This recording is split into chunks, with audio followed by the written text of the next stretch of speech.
Chief justice of India के भरी court के अंदर जूता मारने का काम इसी भारतीय जनता पार्टी की सरकार में। आप क्या बात करते हैं? भारतीय कौन सेफ है? इन लोग ने कौन सा सोने की चिड़िया बना दिया? भारत और जब इनका टाइम था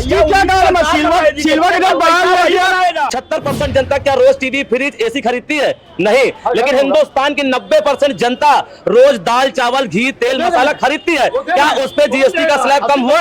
ये सत्ता इस कदर आवाम पर एहसान करती, पहले आग छीन लेती फिर चश्मे दान करती है। सेफ्टी से वो नहीं है जो आरोपी है, हाँ बाकी सब सेफ्टी से है। सब फ्री और बिस्कुट के नाम पर लोगों को बता रहे कि आपको लूट में छूट, पापा में मम्मी, मम्मी में पापा। ये पता नहीं कहाँ कलपुर का पीएम का एक ईटा नहीं रखा गया, खुली जमीन पड़ी हुई है। दूसरी चीज सुनिए, इन्होंने कहा शिक्षा कितने यूनिवर्सिटीज कितनी आईआईटी बन गई, इसका जवाब दे। पहले थोड़ा जनता का सवाल ले ले, फिर आप लोग के पास आएंगे। बताइए भाई साहब क्या सवाल है? सर आज जो है ये बोल रहे हैं, इनकी सरकार इतनी निकली है, आज हम लोग परेशान है। रोटी लटकाने दिए, 500 रुपया कमाने के लिए नहीं है। चलिए कहते हैं तुम्हारी जीएसटी कम हो गई, जीएसटी जीएसटी ताना नहीं मिलेगा तो बोलते जीएसटी उनकी सरकार में बड़ी बदला हमारी चौराहे पे कहा 50 बेट कोई सेब नहीं खरीद रहा, कोई पैसे नहीं है, पैसा नहीं है, 50 बेट सेब लेने नहीं आ रहा है। आप क्या कह रहे हैं? विकास हो रहा है।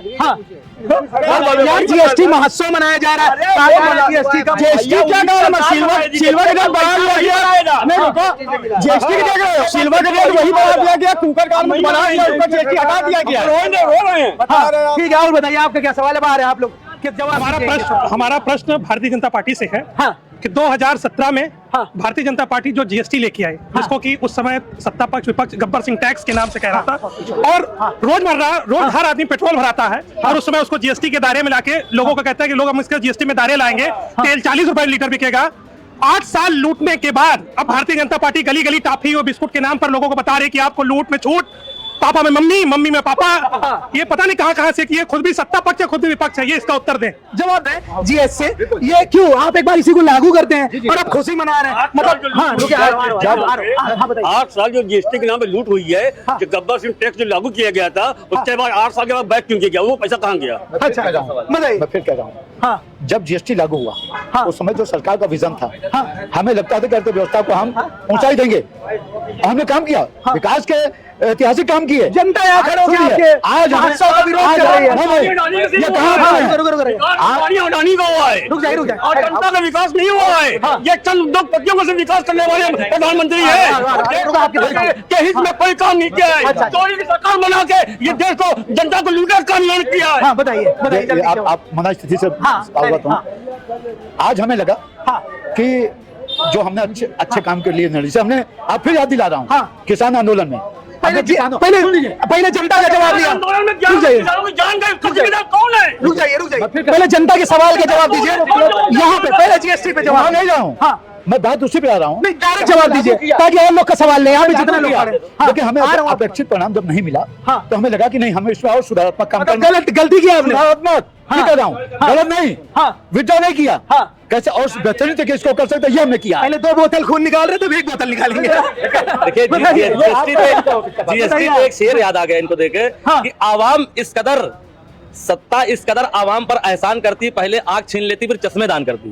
तो पहले तो इन्होंने आग छीन लिया, फिर कह रहे चश्मे लगा लो। 8 साल इन्होंने जीएसटी के नाम पे जो डकैती की है, पहले उस डकैती का हिसाब सरकार नहीं दी। दूसरी चीज, जीएसटी लागू होने के पहले उस समय के विपक्ष के लोग थे, जो राहुल गांधी ने साफ साफ कहा कि जीएसटी ये देश के लोगों के लिए, देश के व्यापारियों के हित में नहीं है, इसको फिर से पुनर्विचार करके जीएसटी को लाया जाए। क्योंकि जीएसटी का जो प्रारूप था ये पिछली गवर्नमेंट का था, और ये गवर्नमेंट जो लेके अपने मन मुताबिक अपने चुनिंदा लोगों के लिए, जो कि उसे कैबिनेट में बैठक करना था, विपक्ष के लोगों से बैठक करना था, संसद में बैठक करना था, ये सब चीज को दरकिनार कर अपने चंद लोगों के साथ बैठक करके देश के लोगों पर बेवजह का गब्बर सिंह टैक्स थोपा गया। दूसरी चीज, अब जो राहत बांटने का काम कर रहे हैं, जीएसटी को मिला उपहार, मोदी का उपहार, जैसा कि इन्होंने एक स्लोगन लाया, अभी क्या उपहार मिला इनको खुद ही नहीं पता है। पहली चीज, गाड़ी में रेट कम हो गया, फ्रिज में कम हो गया, एसी पे कम हो गया, कार पे कम हो गया। हिंदुस्तान की 75% जनता क्या रोज टीवी फ्रिज एसी खरीदती है? नहीं, लेकिन हिंदुस्तान की 90% जनता रोज दाल चावल घी तेल मसाला खरीदती है। क्या उस पे जीएसटी का स्लैब कम हुआ?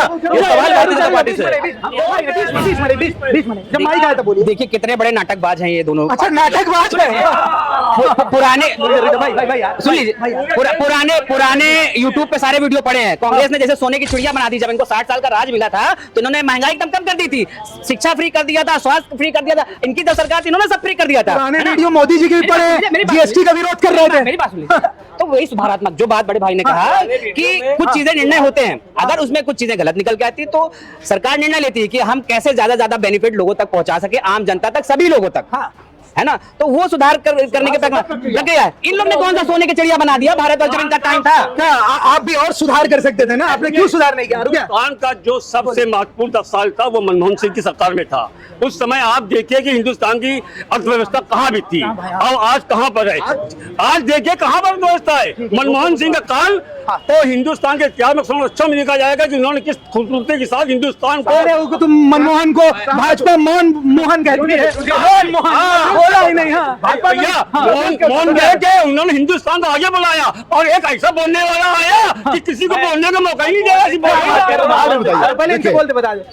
आज भारत की हैसियत ये है कि आज वो विश्व की चौथी टॉप अर्थव्यवस्था है। और अर्थव्यवस्था निकलती कैसी हमें नहीं समझ में आती। नहीं, हमें नहीं आएगी, समझाइए, समझाइए यहाँ पे जनता समझाइए आज अर्थव्यवस्था निकालते कैसे, जैसे चौथा नंबर। इन्होंने कहा भारत की ताकत मोदी की तारीफ कर रहे हैं।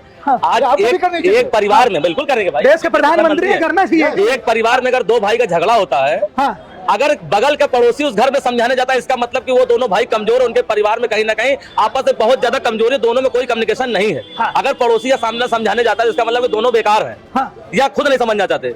आज की स्थिति में भारत और पाकिस्तान के झगड़े बीच में अगर अमेरिका अपने टांग फंसा रहा है, इसका मतलब कहीं ना कहीं भारत का प्रधानमंत्री कमजोर। कोलंबिया में विधवा मिलाप करेंगे, उसकी बात नहीं करेंगे। कोलंबिया में विधवा मिलाप कर रहे हैं। अरे आप यहाँ की समस्या यहाँ बात करिए ना। आप ये चाहते हैं कि बड़ी पार्टी, देखिए कांग्रेस कोई छोटी पार्टी नहीं, ध्यान रखिए। हिंदुस्तान में जो बड़ी पार्टी उसमें शुमार है, ठीक है, भाजपा बड़ी पार्टी है, लेकिन कांग्रेस का जो नेता प्रतिपक्ष है उसकी महती जिम्मेदारी है और उसको ईमानदारी से देश के 140 करोड़ लोगों के हित में कैसे लोगों का विकास हो, कैसे लोगों को संरक्षण दिया जाए, कैसे युवाओं को रोजगार दिया जाए, इन सब गंभीर मुद्दों पे जो आवश्यक चीजें हैं उस पे आपको बीच में थोड़ा कुछ सकारात्मक पक्ष और बिंदुओं के साथ आपको सरकार के साथ बीच में थोड़ा। आज के टाइम पे बीजेपी की सरकार में हर एक व्यक्ति सेफ्टी से है, ठीक है, और सेफ्टी से वो नहीं है जो आरोपी है, बाकी सब सेफ्टी से है, सब सेफ्टी से। हाँ बिल्कुल। अगर महंगाई बढ़ी है तो फिर इनकम भी बढ़ी है, ठीक है। जीएसटी लेके आज 4 नंबर पे देश आया तुम्हारा है। अच्छा, बाकी सवाल सबसे बताइए। राजस्थान में सिलेंडर 500 का है, वहाँ भी बीजेपी सरकार है। यूपी में सिलेंडर 900 का है, यहाँ भी बीजेपी सरकार। ये भेदभाव ऐसा क्यों हो रहा है? अब यार तुम ही डिबेट कर लो, बताइए, आपके इधर खड़े हैं बात करने के लिए, बताइए। दो जगह दोहरी राजनीति। नहीं, हर जगह की अलग अलग पॉलिसी होती है। अच्छा। पेट्रोल का दाम यहाँ कुछ है, आपका मेरठ चले जाइए वहाँ कुछ अलग मिलेगा आपको। आप छत्तीसगढ़ से जाइए वहाँ अलग, सबके एसटी जीएसटी सबके अलग अलग स्टेट्स का सेंटर के अलग अलग होते हैं। और तो सरकार ज्यादा रियायत करती है, सरकार अपने दम पे, तो आपको पेट्रोल सस्ता दिखता है। अब उत्तर प्रदेश 24 करोड़ लोगों का देश, इतनी बड़ी जनसंख्या। चुनाव आया, बिहार में 10,000 महिलाओं को देने लगे, बाकी उत्तर प्रदेश में कहीं नहीं दे रहे। आप भी दीजिए ना। उत्तर प्रदेश में सरकार आप ही देंगे ना, उत्तर प्रदेश में सरकार तो आप बात नहीं, हम दे रहे हैं, गलत है। अभी भैया ने कहा कि किसी बहाने हो। भाजपा की सरकार में सब सेफ है। आपको जानकारी के लिए बता, अभी 2 दिन पूर्व की घटना है। हिंदुस्तान का सबसे बड़ा पद होता है राष्ट्रपति, प्रधानमंत्री, उसके बाद chief justice of India. Chief justice of India के भरी कोर्ट के अंदर जूता मारने का काम इसी भारतीय जनता पार्टी की सरकार में हुआ। आप क्या बात करते हैं, भारतीय कौन सेफ है? Chief justice of India safe नहीं है, आप अपनी बात कर रहे हैं। क्या बात कर रहे हैं? इसी भारतीय जनता पार्टी की सरकार में दिल्ली में भी भाजपा की सरकार है, केंद्र में भी भाजपा की सरकार है, और चीफ जस्टिस ऑफ इंडिया हमारा नहीं गया तो उछाला गया था। कांग्रेस वाले इसी तरह बात को जो है तूल देते हैं ना। अच्छा, मान लिया उछाला ही गया था, उछाला ही गया था। आपकी बात से सहमत हूं, मैं सहमत उछाला गया। आप क्या उछालना भी चीफ जस्टिस ऑफ इंडिया के लिए उनके पद पर, उनकी प्रतिष्ठा पर, उनकी सिक्योरिटी पर गंभीर सवाल है कि नहीं है? क्या निकाल रहे हैं, दिखाइए क्या निकाल रहे हैं। अरे दिखाइए तो हम भी तो देखें क्या निकाल रहे हैं। हाँ, अच्छा, आपको योजना खुद नहीं पता अपनी सरकार की। आप जो है ये देखिए, ये अपनी योजना आपको खुद नहीं पता। सुनिए क्या निकाले, ये तो आप खाली उसको पढ़ हम लोग आप पूछ रहे हैं कि योजना बताइए। योजना नहीं निकाला था, मैं यहाँ जितनी गरीब मुस्लिम महिलाओं को अटाला पर सिलेंडर बांटा है उसका चित्र दिखाना चाह रहा था। अच्छा, मैं नहीं, सब्सिडी भी है, सब्सिडी भी है। इन्होंने महिलाओं के तो आंखों में जो है धूल छोड़ दिया था और तरह तरह की बीमारियां हुई थी। वो मैं आपको चित्र भी निकाल के दिखाता हूँ, जिस तरह से बिना भेदभाव के भारतीय जनता पार्टी ने एक जरूरतमंद मुस्लिम महिलाओं के घर पे सिलेंडर बांटने का कार्य किया है।